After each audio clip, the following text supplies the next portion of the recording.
Now we are into phase 2, being under contract.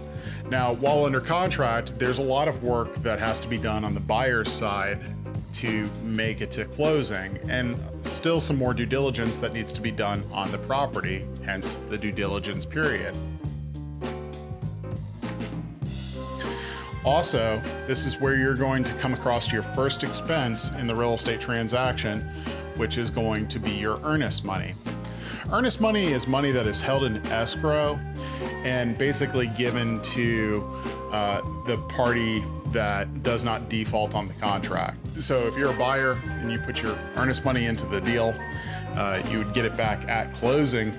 But if you were to default on the contract in a way that did not have earnest money protection, that money would go to the seller for their loss of time on the market and going through the hassle of going under contract but not closing. We're talking about also your due diligence period. This is one of the most critical times during a real estate contract.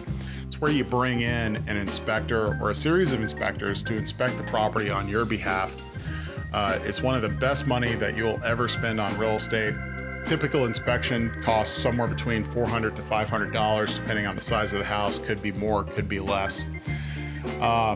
And basically the inspector is going to go through, check all the systems of the house: electrical, plumbing, HVAC, water heater, roof, siding, everything that you can think of, including, if they see signs of termites or if they see signs of dysplasia with foundations. This generates a report, and you can use this report for further negotiations during the due diligence period. It's also important to note that if you were to decide that you didn't want to move forward on this contract during the due diligence period, you have the right to be able to walk away from the transaction. You don't even have to give a reason. So that's a good thing. In the next phase, we'll talk about the appraisal contingency, and then after that, the financing contingency period.